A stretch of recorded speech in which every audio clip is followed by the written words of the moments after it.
On est dans le roman à propos de l'Iran, on raconte Dracula. En réalité, le problème n'est pas... La chose intéressante n'est pas ce qu'on vient de dire, c'est tout ce qu'on cache. C'est qu'au Moyen-Orient, les États-Unis ne sont pas la solution, ils sont le problème. Qu'est-ce qu'ils ont fait en Iran, les États-Unis? Il y avait un Premier ministre qui a démocratiquement dit un jour, 53, le pétrole, tout va dans les poches des multinationales, il faudrait quand même que ça profite un petit peu à mon peuple aussi. Qu'est-ce que les États-Unis ont fait? Coup d'État, renversé. C'était Mossadegh. Voilà, c'était Mossadegh, exactement.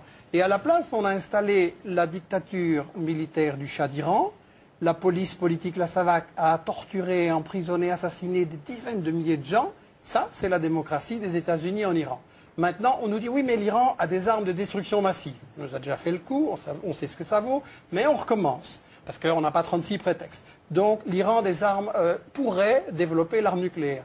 Bien, mais Israël a 150 nucléaires. Ça, c'est les bonnes bombes, peut-être. Donc, l'Israël, qui est l'État le plus raciste au monde, qui a chassé les Palestiniens de leurs terres, qui viole toutes les résolutions des Nations Unies, l'Israël... Non mais qu'est-ce qui se passe en Iran aujourd'hui?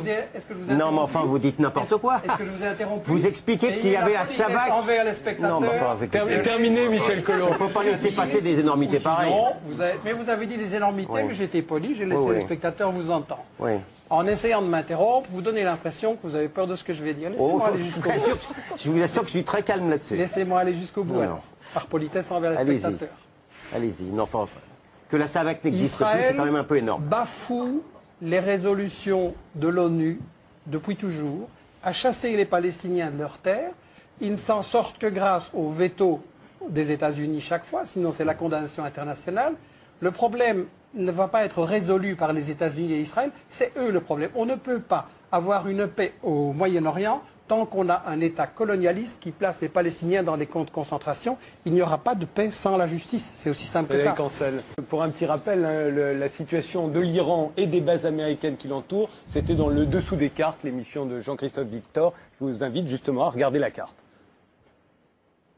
Depuis novembre 2001, avec la traque des réseaux Al-Qaïda, le pays constate l'installation de facilités militaires américaines au Tadjikistan, au Kirghizistan et en Ouzbékistan. Elle complète au sud les bases américaines dans le Golfe. À l'est, en Afghanistan, l'Iran est maintenant débarrassé du régime taliban qu'il a toujours combattu, mais ce pays est toujours aussi pauvre, toujours aussi instable, et il y a maintenant à Kaboul un gouvernement central mis en place par les États-Unis. Au sud-est, le Pakistan, également instable, est totalement écartelé entre les choix de politique extérieure du gouvernement, apparemment pro-américain, et les adhésions profondes de la société pakistanaise, musulmane et anti-américaine. Enfin, à l'ouest, évidemment, l'Irak. Avec la fin de la dictature de Saddam Hussein, le régime de Bagdad cesse d'être menaçant pour l'Iran. Mais s'installe à la place un régime, là aussi favorable aux intérêts américains, et qui permettra, à terme, la présence de bases militaires américaines. Donc notre carte le montre bien, l'Iran est encerclé par des pays désormais proches des intérêts américains. Herbert, vous vouliez ajouter quelque chose sur l'image de l'Iran encerclé par les bases américaines? En fait, c'est encerclé. Vous voyez la carte. Il y a deux armées, grandes armées américaines à la frontière. Et c'est Bush qui a menacé beaucoup de fois l'Iran. C'est en fait les États-Unis peuvent attaquer l'Iran.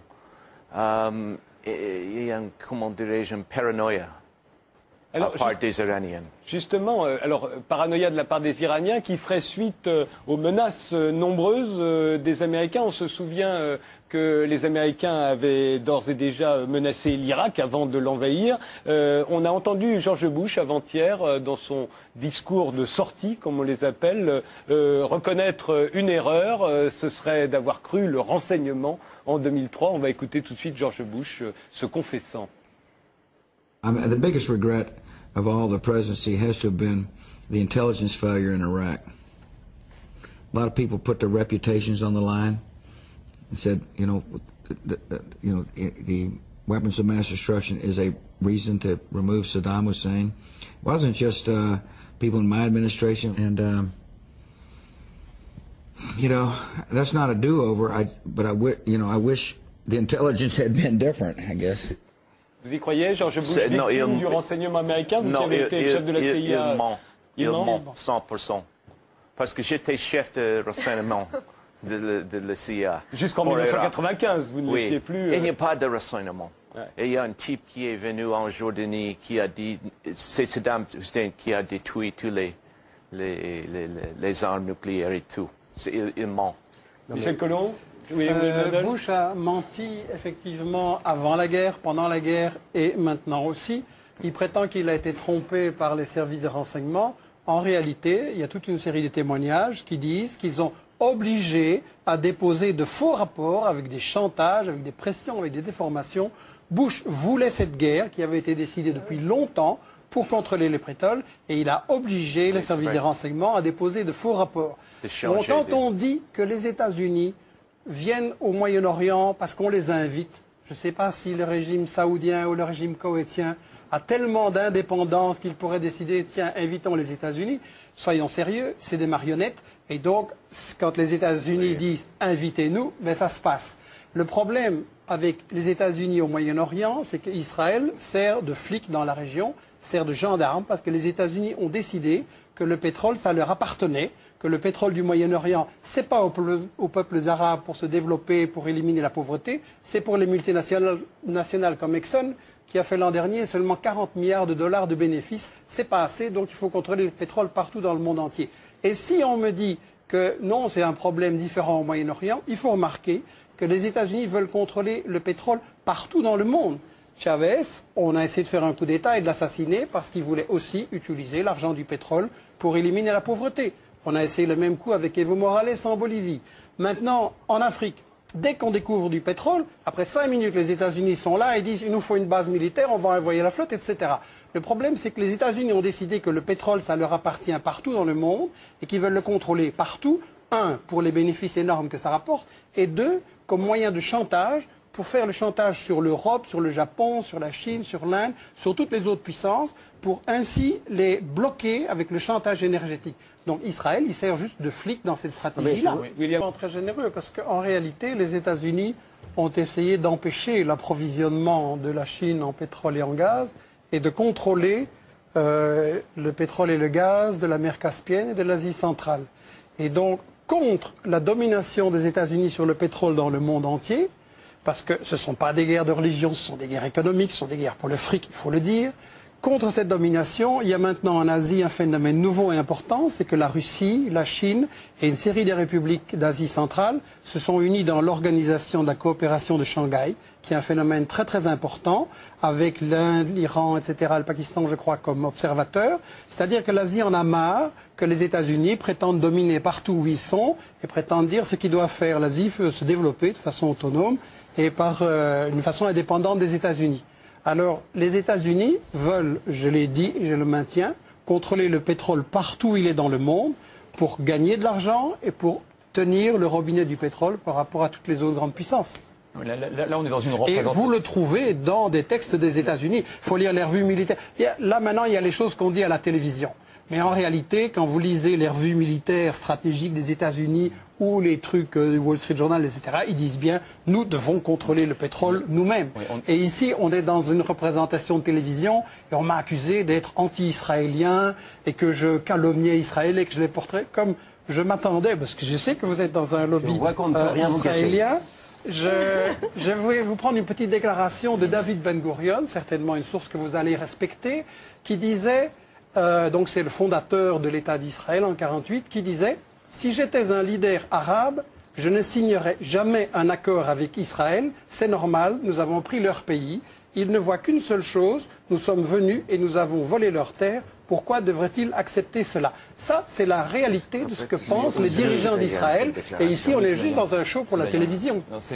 Oui, certainement. Mais j'aimerais réagir à la question que vous avez posée. Est-ce que les choses vont changer avec Obama? Je pense qu'il faut être nuancé et qu'il y a un aspect positif. Moi, je reçois énormément de questions sur mon site internet. Obama suscite beaucoup d'espoir. Et l'aspect positif, je pense, c'est que ça n'est pas du tout sans valeur qu'aux États-Unis, avec toute leur histoire raciste, un noir ait été élu à la présidence. C'est une avancée, c'est important. Aussi positif, Obama a été élu parce qu'il a proposé un changement. Il est apparu, en tout cas, comme refusant Bush et le militarisme et la guerre et tout ça. Donc ça, je trouve extrêmement positif. Le problème, c'est que avant que les gens votent pour Obama, Wall Street avait voté pour Obama. C'est-à-dire que vous savez qu'aux États-Unis, les multinationales mettent de l'argent sur les candidats régulièrement. Pour être élu président des États-Unis, il faut recevoir des centaines de millions de dollars. La campagne électorale coûte horriblement cher. Ce n'est pas vraiment démocratique d'ailleurs comme système politique. Et il faut se demander à qui les multinationales ont donné le plus d'argent. Pas à McCain, pas à Clinton, à Obama. Donc le problème, c'est que les gens maintenant, avec la crise, ils ont voté Obama pour qu'on les sauve des banques. Le problème, c'est que les banques aussi ont voté Obama. Alors je pense que dans la question israélienne, mais vous avez raison de dire qu'Obama a raconté toute une série de choses pendant sa campagne électorale pour se faire élire, que maintenant il dit le contraire. Et là, il va falloir tester. Obama a choisi comme vice-président un sioniste acharné, comme secrétaire général de la Maison-Blanche également un sioniste acharné. Il a dit que Jérusalem, ça devait être la capitale d'Israël. Or, Jérusalem est une capitale volée. Il a proposé de donner 30 milliards de dollars d'aide militaire en plus à Israël. Je voudrais simplement dire à Obama, il y a 40 millions de gens sous le seuil de pauvreté aux États-Unis. Est-ce que ces milliards de dollars ne seraient pas mieux utilisés là? Il y a un énorme problème social aux États-Unis et je pense que malheureusement, d'abord le problème c'est que le pouvoir n'est pas à la Maison-Blanche. Le pouvoir, il est dans les multinationales qui décident cette stratégie et qui décident qui sera président. Et je crois sincèrement qu'on va avoir... Ils ont maintenant, comme je l'ai dit au début et comme M. Baird l'a souligné, ils ont un grand problème. C'est que la méthode Bush, on passe en force, on fait la guerre à tout le monde, ça a échoué. Ça n'a provoqué que de plus en plus d'indignation, de résistance dans le monde. En plus, les États-Unis sont une puissance économiquement en faillite. Il y a eu la crise immobilière, s'annonce la crise des cartes de crédit. Donc, il va y avoir En fait, c'est une économie en faillite. Comment voulez-vous continuer à faire la guerre partout dans le monde quand vous n'avez pas une économie qui peut la payer? Donc, maintenant, ils sont vraiment dans un désarroi à hésiter entre les tactiques on va jusqu'au bout, on fait la guerre à fond et en avant, ou des tactiques plus intelligentes, comme on a entendu cette version-là, pour essayer de maintenir la domination des États-Unis sur le monde. Moi, je voudrais simplement dire, les États-Unis n'ont pas à dominer le monde. Il ne faut pas se poser la question quelle est la meilleure manière de rester les maîtres du monde. Le monde, simplement, il est en train d'évoluer. Il n'est plus unipolaire avec une grande puissance. Il est multipolaire.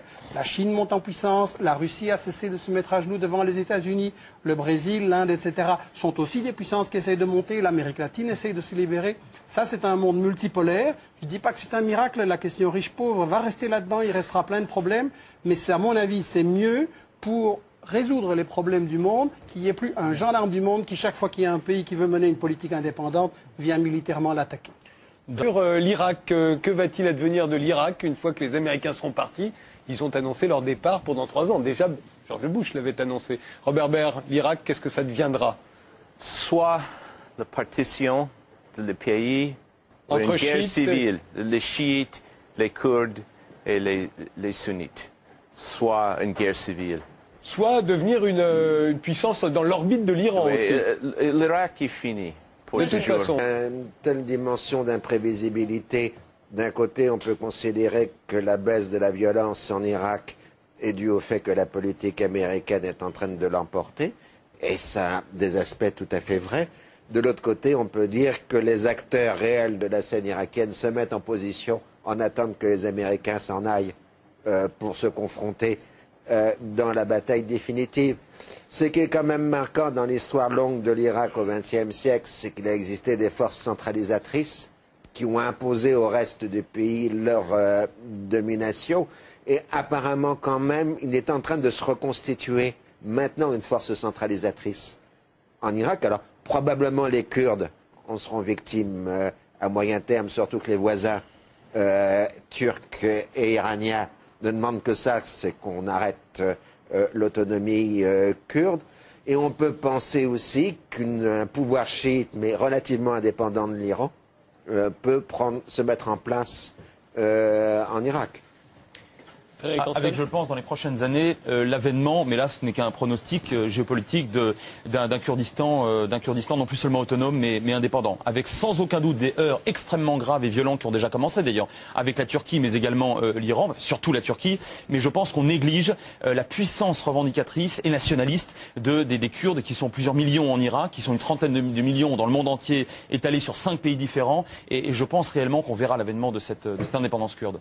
Michel Collomb, sur l'Irak elle-même Écoutez, quand je suis allé, au moment où Bush a commencé à menacer l'Irak en 2002,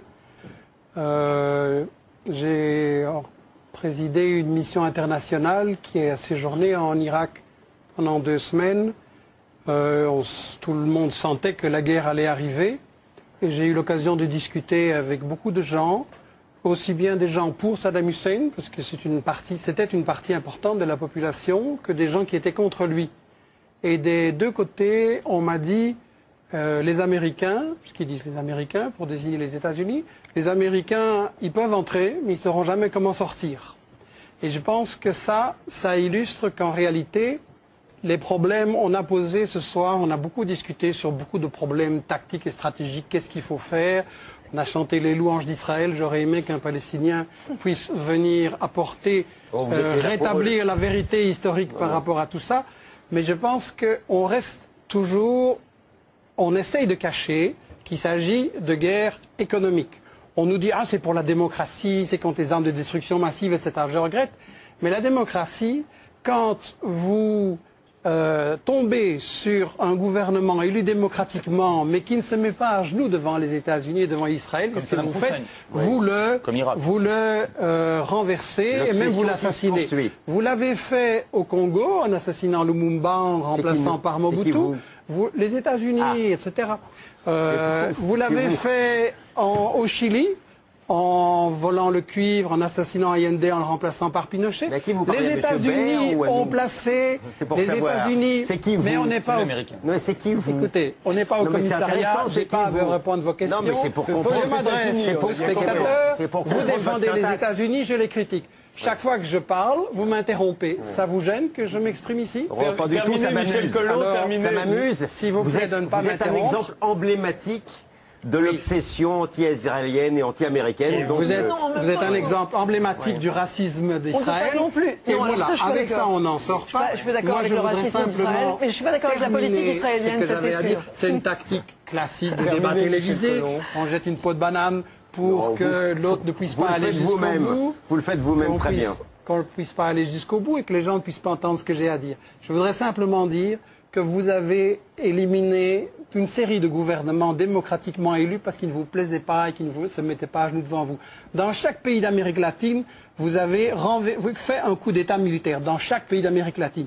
Et au Moyen-Orient, excusez-moi, mais vos modèles, c'est l'Arabie Saoudite, le Koweït et des régimes pareils. Parlons-en alors de votre obsession de la démocratie. Je pense simplement, en matière de conclusion, que si on cesse d'intervenir en tant que grande puissance en disant le pétrole est à nous, le Moyen-Orient c'est à nous à décider ce qui s'y passe, les problèmes pourront progressivement se résoudre. Le malheur de l'Irak, c'est que la stratégie a été d'abord d'envahir de façon assez stupide, comme Bush qui n'avait pas pensé à ce qui allait se passer après, et ensuite, quand ils se sont rendus compte que ça ne marchait pas, ils ont dit délibérément, on pouvait le lire dans les revues militaires des États-Unis, il nous faut diviser l'Irak en 3, comme on l'a fait en Yougoslavie, provoquer une guerre civile entre les gens, et ça va être la manière de maintenir notre domination sur la région. Mais ça c'est inacceptable.